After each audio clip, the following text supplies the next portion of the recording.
Welcome to Bookish Musings with Jamie Jo Wright. I'm so blessed to be here today and give you all a sneak peek that will marvel your senses and be completely suitable just for you.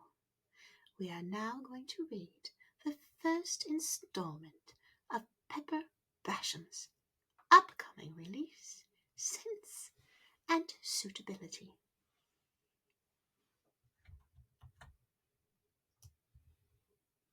A knock at the front door of anyone's house before 10 o'clock in the morning rarely boded well for the home's inhabitants, and in this particular case it boded abominably for Emmeline Lockhart.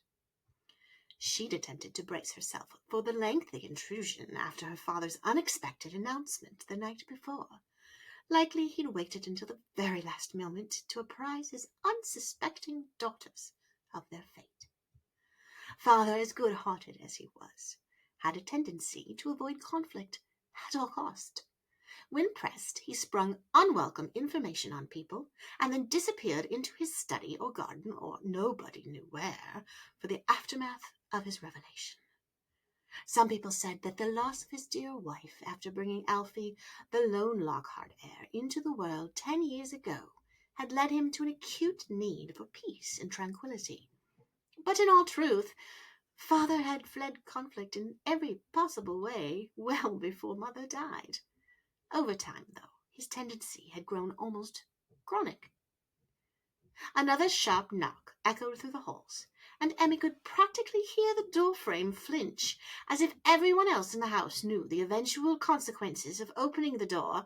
No one did, prompting another impatient assault on the wood. Emmy sighed. As the eldest daughter, and in the absence of a mother's guidance, the responsibility of dealing with social expectations inevitably fell to her. Even this. Her posture wilted for only a second before she rallied. She'd been preparing for this inevitable confrontation since early morning, alternating between fervent prayers and envisioning it all as a comical plight for one of her novel characters. It did help to have an outlet for her frustrations. Fictional disasters for fictional people were, after all, far safer than real-life ones.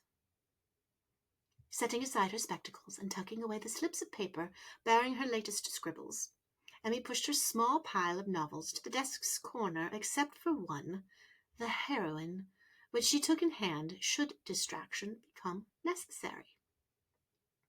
She had strategically placed her desk in this spot by the window for 2 reasons. 1, it allowed morning light to bathe her in enough warmth to dampen any chill from the low-lit fires of the night.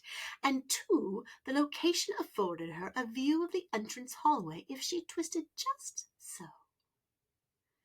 Carter, the long-suffering butler, ambled into view, his pace slower than usual, if that was even possible.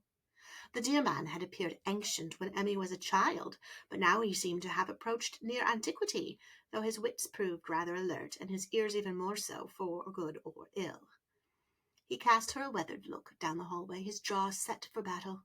Poor man.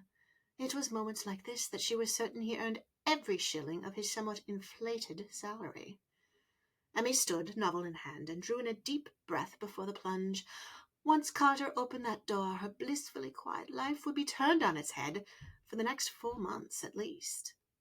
Another series of heavy knocks ushered in the entrance of Aunt Albina Bridges, rather unaffectionately referred to as Aunt Bean, whose self-importance rose from the ends of her pearl-tipped shoes to the zenith of her long and unusually upturned nose.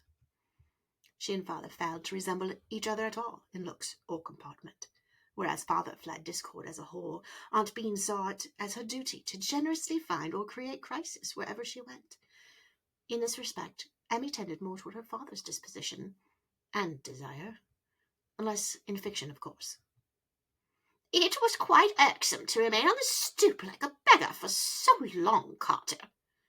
And the sweet greetings whisked down the hall with the same melodic ring as a new violinist. Now, Mother, came a smoother, more amiable voice, one that immediately brightened Emmy's mood. Cousin Thomas. It is still early. I would imagine Carter has been occupied with other matters this morning. Where Aunt Bean created persistent offence, Cousin Thomas smoothed out the edges with wit and voice, a fortunate trait for a clergyman. Besides, Carter, Thomas continued in a mock whisper, which Emmy heard well enough from down the hall, it wasn't that long. Emmy's smile brimmed, until she heard the resounding clink of Aunt Bean's cane as it tapped the floor, closer and closer, like the march of troops advancing in combat, each click increasing Emmy's pulse toward retreat. She glanced around the room, hoping for reinforcements. Aster, Elfie, even Benedict the spaniel would prove a happy distraction, but no, Emmy stood alone, left to face the tampering talons of Aunt Bean. If only Mother were here. Without a daughter of her own, Aunt Bean relished her role as matchmaker with the fervour of Lady Ruthton's enthusiasm for hosting balls, a zeal so boundless that she had single-handedly transformed St. Grove's into a pale imitation of Bath, and her adoring husband spared no expense. They'd even recently built a new hotel, theatre, and even a concert hall. Her parties last year numbered 15. 15! Emmy's shoulders sagged yet again from the weight of her social future, though, to be honest, she conveniently dodged 5 of the 15 for various real and imagined illnesses or situations. After the difficulties of her first season, Father hadn't forced the issue. 6 clicks later, Aunt Bean came into view with Thomas at her side. In usual Thomas fashion, he wrestled with a smile which countered the disposition of every previous rector in St. Grove's, and if Thomas's youthfulness and temperament didn't spark a great deal of interest, his singleness certainly would. "Good morning, Emmy," Thomas offered before Aunt Bean pounced. "I'm glad to see you are awake and employed already." His gaze dropped to her book, one quizzical brow etching upward. "Devotional reading, I assume, to usher in the day?" Emmy tightened her grip on Eaton Stannard Barrett's entertaining novel and slipped it behind her back. "How could you doubt it?" "Of course." A twinkle surfaced in his dark eyes before he turned to his mother. "Our cousin is a paragon of virtue, is she not, Mother?" "Not from what the gossips declare, but after almost 2 years, the tattling tongues of St. Grove's had found new victims to exploit, leaving Emmy's catastrophe well faded into infamy. Her inability to find a match last season may have resurfaced some memories, but mostly pity, which likely sparked this very visit." Aunt Bean heaved a sigh as large as her bosom, and studied Emmy from the top of her blonde head to the toe of her morning slippers. "Why is it that you are the only one to greet us this morning? Is everyone else inclined toward laziness?" "Laziness?" Emmy raised a brow, following Aunt Bean's survey of the room. "Cowardice, perhaps." "Actually, I do believe everyone else is otherwise engaged, Aunt." Which was true, even if engaged meant Father hiding in the library and asked her out for an extended morning walk.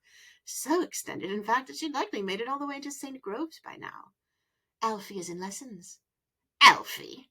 Her cane tapped the floor as the name took agitated flight. "I have no interest in your brother.